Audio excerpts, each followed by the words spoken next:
Hello and welcome. I'm finally filming my wrap-ups. It has been taken a while because A, I've been sick, and B, the sun has not been out, and as we all know, the sun is my lighting. And so when the sun is not out, I don't have any light, so then I can't film. And then whenever the sun was out, I wasn't able to film at that time. It's been just a little bit rough, but I'm finally here filming these wrap-ups, and the one you are watching right now is the book wrap-up. So I am here to talk about all the books that I read in August, and I'm so happy because I finally read a good amount of books. Lately I have been a little bit in a reading slump and only reading like 5 books a month, but this month I read 7. And here they are, the books that I read. This is only 6, but I did read 7. The other one I just don't have a copy of. The first book I read this month was The Last Time I Lied by Riley Sager, and oh my god. I started this month off on such a good note. Like, this was such a good book. I have lately been in the mood for thrillers, and so I ended up picking up this thriller. And in this book we follow Emma. She is a painter, she's an artist, and someone from her camp comes back and says, hey, we would like to hire you for the camp that you used to attend. Because the camp is finally reopening after 15 years after what happened when she was there, which 3 girls had gone missing. And so she at first doesn't want to go, but then eventually she ends up going because she wants to find out what happened to the 3 girls, the 3 friends that she had at camp that disappeared. And we also learned some secrets because she had lied about some things that happened or didn't happen. We finally start uncovering the truth about what actually happened, and then the ending, you just, oh my god.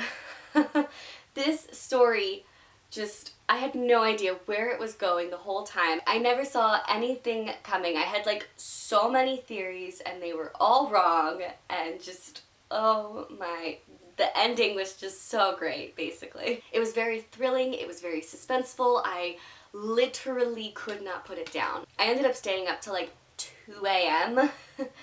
just because I needed to finish this book. I was like, I'm not going to be able to sleep not knowing how this book ends. I needed to finish this book. I couldn't put it down. It was so good. I love how like everything was connected, and yes, you had like so many questions, but usually the questions would get answered within the next flashback chapter, because I liked how it was told in present time, but then you also had chapters that were like flashbacks where you went back 15 years ago with them as teenagers in the camp. It was like very creepy and also very visual. Like, I was able to visualize and like see in my head clearly everything that was happening on the page, and it just sucks you in. And it also wasn't just like visual. I mean, yes, it was very visual, but it also like created a mood and like an atmosphere, and just like kind of gave you that like feeling in your stomach.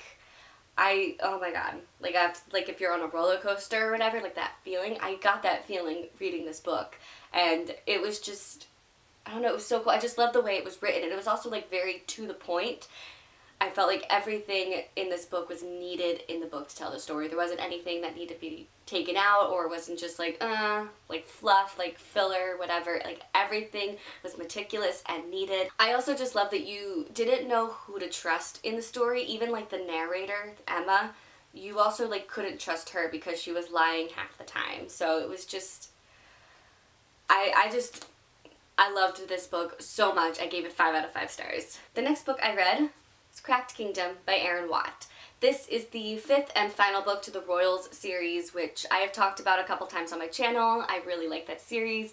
However, the 4th book was not great, and this book was not great either. To be honest, I don't even know how to explain this book, but we follow a group of kids that are pretty much like rich and entitled, and I don't know how else to explain. So I don't want to explain the first book in the series, because the first book in the series is just so different from where we go with the last book of the series. I say if you want to get into the series, definitely read the first 3 books. After that, you don't need to read anymore. And even though like I wasn't a fan of the 4th book, Fallen Heir, I had to pick up the last book because that cliffhanger at the end of Fallen Air. I needed to know what happened after that. Although after reading this, I'm like, did I really need to know what happened? There were just a lot of things that didn't make sense realistically with this book, because in this book we have someone who gets amnesia, and then all of a sudden they decide to send her to school even though she has amnesia. Also, there is a guy in a coma. As soon as he wakes up from the coma, which like took forever, the guy who's on trial for murder is the guy who like gets him out, and he goes to school like the next day. And it was a lot of stuff that just like would not happen in the real world. Like, this would never have happened. They would have never sent these two students back to school after what they've been through. Also, like, Steve didn't make sense to me. His whole character in this book just felt like half of the time it wasn't needed. Like, I just felt like Steve was not needed in this book. And also, like, the way they, like, ended him in this book was just too convenient and just too crazy, and just like, I don't know, it just felt very messy the way they wrote Steve in this book. The pacing in this book felt like all over the place. Like, the first half of the book was just like really slow and was so tough to get through, and then the last half of the book was very rushed, and it felt like they were going to make a sixth book, but then they decided to fit everything into the end of the book and just try to be like, okay, let's figure out an ending because we don't want to do a sixth book. Like, I don't know, everything, just like the pacing was just so off everywhere in this book. However, I did think Easton, the main guy in this book, I felt like he got better. Because in Fallen Air, he was pissing me off a lot, and in this book, he definitely grew up, got a little bit more mature. So I appreciated that. And there was a lot of drama in this book, which I always expect with this series, because this series is very much like a soap opera in a sense. I felt like most of the drama was pointless or like too far-fetched to really believe that it would actually happen. I don't know. And also just like Hartley annoyed the hell out of me in the beginning. I mean, I know she has amnesia, but at the same time, like, both your head and your gut are telling you something and you're not listening to it. You're doing the complete opposite. And it's just, I don't know, it didn't make any sense to me. But, I mean, happy that this series is over. I finally finished it. It was just not a great conclusion. So, 2 out of 5 stars. The next book I read, Olive Kitteridge by Elizabeth Strout. This book, I think, I'm gonna go as far as to say, is the worst book I have ever read in my entire life. I hated this book, 100%. I feel really bad about that because a friend recommended this book to me and he lent me his copy and I read it and it's like one of his favorite books, and I felt really bad giving it back, being like, I didn't like it. This book has so many awards and so many people love this book that I'm just like, was there something that I missed? Like, is there something wrong with me? This book, I also don't know how to explain this book just because I'm not even sure what it was about. I know it's supposed to be about Olive Kitteridge. Each chapter is from like a different person's point of view. I think there were like a few, like maybe 2 or 3 chapters that were from Olive Kitteridge's point of view, but we always see her from like someone else's point of view. And usually I don't have a problem with that in books. Like, that's fine. That usually gives me like a different perspective on the character. I get like a bunch of different perspectives on the character, and it's fascinating that way. But this book, I don't think did a good job with that at all. First of all, Olive Kitteridge herself, I didn't really like her as a character. But even the people that were like talking about her, or the chapters of like the people that we have perspectives of, I didn't really like them either. I never felt attached to any of the characters, because at the end of every chapter I constantly was asking myself, okay, what was this chapter about? What happened? What did this have to do with Olive? Do I even care? No. So I think, like, for me, the writing just felt very messy and all over the place, and I couldn't keep the characters in my head. Like, I don't know, every time I read a chapter I felt like is this a different person, or are we referencing someone that we learned about in a different chapter and I'm just not remembering? But it also, not only like was it confusing and messy and all that stuff, it was so boring. There were so many times I wanted to just put this book down and just stop reading it and just never pick it up again. But I did because my friend recommended it to me, and I wanted to make sure that if I gave it back to him and I had my opinion on it, that opinion was still the same by the end of the book. And it was. But it was just so boring. I also thought the ending sucked. Because, like, I still didn't understand why she ended up with that guy, and just why that guy was with her. I didn't like him, and I didn't like her, so I guess, yeah, they work well together, because I don't like both of them, but, like, they also didn't really like each other, and then all of a sudden they just decided to be with each other. I don't know. I was just confused. And I think the main thing that, like, bothered me with Olive Kitteridge, her character, was that she never had, like, a character arc. I felt like there were no changes in her character. She was just, like, who she was the entire time. And so she never, like, learned anything. So I felt like there were no character developments. It was not interesting, it was not engaging. Also, it was, like, incredibly sad, which I don't mind in books. Like, I do not mind a sad book. I do not mind crying over a book. At all. But this just felt like it was sad for no purpose, for no reason. Hated this book 100%. Can I give it 0.5 out of 5 stars? The next book I read was The Darkest Minds by Alexandra Bracken. This is the first in a young adult, like, dystopian series, and I really liked this book a lot. In this world, a bunch of children have died, but the ones who lived have, like, superpowers, and so everyone fears them, and so they were put into, like, concentration camps in a sense. But with this one we follow Ruby, who is an orange. So she has, like, the power to mess with people's minds, essentially, in order to protect herself, because she knew, like, a lot of the oranges were, like, considered one of the most dangerous and were usually, like, sent off to be killed. She messed with the doctor's mind and made herself a green, which is, like, the safest to be. But then they start realizing she's orange, and so someone helps her break out of that camp, and then she runs into these other kids that are trying to find, like, an oasis in a sense. That's pretty much it, I guess. It's a very interesting world, and I really like the way that Alexandra Bracken tells it. And there is a movie out. It's not out in theaters anymore. It was, but I did a huge sin that readers should never do, but I did it. I watched the movie before I read the book. After the movie ended, and, like, with that ending, I was like, okay, I need to know what happens after this. So I picked up the first book, and then I was like, okay, then we'll move on to the second and third, and it'll be great, and I'll know what happens. But, like, the first book, even though I knew what was going to happen, especially with that ending, I still cried. I cried, and I still got so immersed in the world. I do think, however, the book needed a little bit more world building. I felt like a lot of things weren't explained as well as it was in the movie. Granted, yes, I did have some issues with the movie.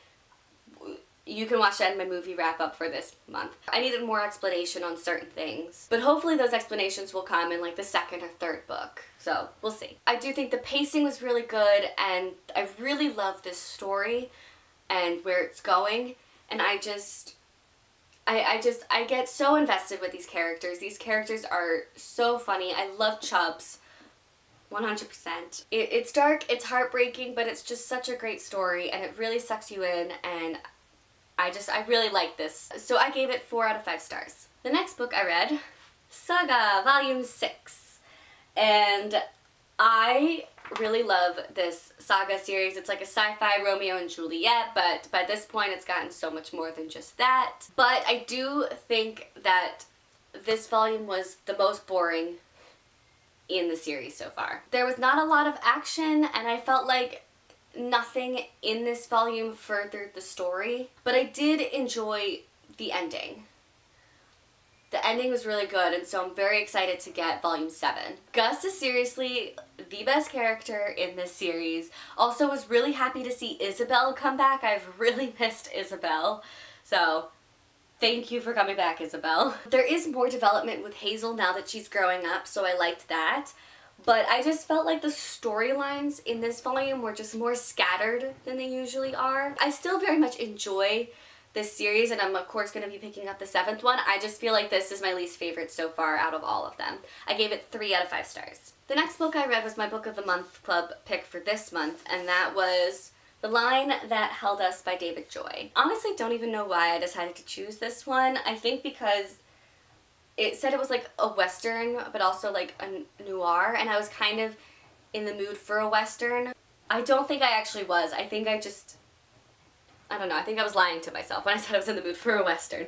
But I did not really enjoy this one too much. We have 4 different perspectives in this book, and I think one of those perspectives was definitely not needed, so it really should have only been 3 perspectives. But we follow 4 people, and one of the guys murders one of the other guy's brothers by accident, and so he enlists his friend to be like, hey, I need you to help me hide this body, we need to bury it, whatever. Then the guy is like, what the hell happened to my brother? And then he happens to find out like these 2 are somehow involved, or like know more than they're talking about, and he goes after them. The 4th perspective is one of the guy's like girlfriends. I don't think she was needed at all. Like, she could be needed as a character, but just not as a perspective. This was another, like, very boring book. I also felt it was overly descriptive. Like, we did not need to know that much description about the woods, or about the surroundings, or about the decaying body. A lot of the descriptions were very gross. Like, they described the murders, they described the decaying body, they described a lot of very gross things in a very gross way. I was doing that a couple times reading the book. It's definitely not for the faint of heart. It had complex characters with very good character arcs. I felt like I didn't care about the characters. And it was very depressing and very like graphic and violent. So if you don't like that, definitely do not read this book. Even though it's a super short book, I felt like it was too long.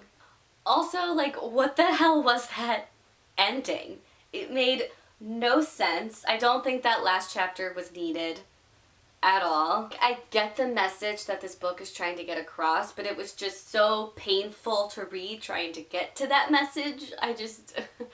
I mean, there were very few things I did like about this book, but overall, I did not enjoy it. But I gave it 2 out of 5 stars.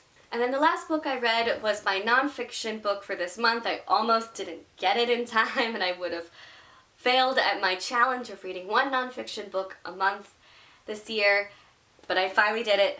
I got it in within like the last day, and that is I'm Judging You, The Do Better Manual by Louvi Ajayi. I hope I pronounced that name correctly. And this is essentially just a book about Louvi Ajayi just kind of like ranting about certain things that people do, and she's like judging them for it. I don't think I really like learned anything new from this book. However, I did enjoy her voice. I felt like, yes, it was very judgy, but it was like very humorous. And I did find this book funny at times, so I really liked her voice. Although I felt like she did repeat things a lot. Like, I just remember, I think there was like 2 pages where she literally just kept saying like the same thing over and over, and I just kept being like, ooh, I get it. You don't have to keep repeating yourself. She did cover a lot of topics. However, I felt like she did a lot better with her topics on like social injustice issues. The stuff about like social media and fame, they were just like whatever to me. And it definitely challenges the reader to just be a better person, especially when you're online. It wasn't bad, but it was like okay. So I gave it 3 out of 5 stars. And that is it for my reading wrap-up. So definitely go check out my other wrap-ups for this month, the movie one and the just like monthly one. And then hopefully I'll see you guys soon with another video. Bye!